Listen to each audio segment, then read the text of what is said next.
Pendidikan Politik Etis. Awal abad ke-20, dimulailah era politik etis yang dipimpin oleh Menteri Jajahan yang kemudian menjadi Gubernur Jenderal Hindia Belanda pada tahun 1909 sampai 1916, yaitu Alexander W.F. Edinburgh.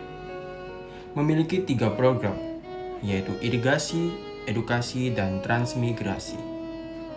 Selain membawa pengaruh besar terhadap perubahan arah kebijakan politik Belanda atas negeri jajahannya, pada saat era itu juga muncul simbol baru, yaitu kemajuan.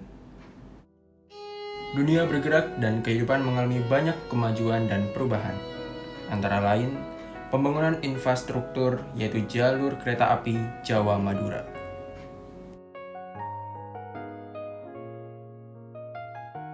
Adanya tram listrik yang mulai beroperasi di Batavia.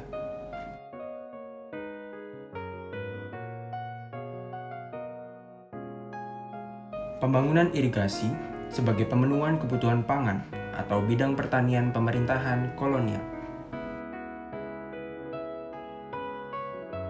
Pemerintah melakukan emigrasi sebagai tenaga kerja murah di perkebunan daerah Sumatera. Selain semua kemajuan tersebut, ada hal yang sangat penting untuk mendukung simbol kemajuan pada era politik etis ini, yaitu dikembangkannya pendidikan. Pendidikan yang tidak hanya untuk orang-orang Belanda saja, melainkan juga untuk pribumi, dengan beberapa persyaratan tertentu. Program pendidikan ini juga didukung oleh adanya surat-surat R.A. Kartini kepada sahabatnya, Nyonya R.M.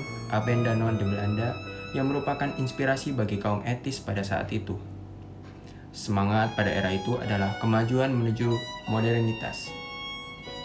Perluasan pendidikan gaya barat adalah tanda resmi dari bentuk politik etis. Pendidikan itu menghasilkan tenaga kerja yang diperlukan oleh negara, juga oleh sektor swasta Belanda.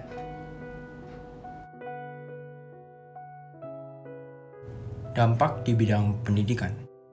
Bidang pendidikan membawa dampak pada tumbuhnya sekolah-sekolah. Pada tahun 1900 tercatat sebanyak 169 Europees Lagere School atau ILS di seluruh Hindia Belanda. Dari sekolah ini, murid-murid dapat melanjutkan pelajaran ke Stovia atau School tot Opleiding van Indische Artsen, ke Batavia atau Hoger Burgerlijke School atau HBS. Juga dikenal Sekolah Osvia, yaitu sekolah calon pegawai yang berjumlah 6 buah. Untuk memperluas program pendidikan, maka sekolah guru sangat diperlukan. Sebenarnya, sekolah guru atau Quake School sudah ada sejak tahun 1852 di Solo. Berkembanglah pendidikan di Indonesia. Sejak jenjang pendidikan dasar seperti Hollands Inlandse School atau HIS, kemudian Meer Witgebreit Leger Onderwijs atau MULO. Untuk kelanjutannya, kemudian dibuka sekolah menengah yang disebut Algemene Middelbare School atau AMS. Juga ada Hoger Burger School atau HBS. Untuk kaum pribumi disediakan sekolah kelas 1 yang murid-muridnya berasal dari anak-anak golongan atas yang nanti akan menjadi pegawai. Kemudian rakyat pada umumnya disediakan sekolah kelas 2 yang di Jawa dikenal dengan sekolah Ongkoloro. Banyak pemuda aktivis yang bersekolah di Stovia yang berpusat di Batavia. Sekolah ini melahirkan beberapa tokoh pergerakan kebangsaan. Meskipun hanya sedikit penduduk pribumi yang dapat sekolah, namun keberadaan sekolah telah menumbuhkan kesadaran pentingnya pendidikan. Hal ini mempercepat proses modernisasi dan munculnya kaum terpelajar yang akan membawa pada kesadaran nasionalisme. Kaum terpelajar itu mendorong munculnya surat kabar seperti Pewarta Priayi yang dikelola oleh R.M. Cokro Adikusumo. Juga koran-koran lain seperti surat kabar The Pranger Bode 1885 di Bandung, Daily Koran 1884 di Sumatera Timur, Makassarce Koran 1902 di Sulawesi, Bromarani 1855 di Surakarta, Bintang Hindia 1902 yang dikelola oleh Abdul Rival membawa pencerahan di kalangan pribumi.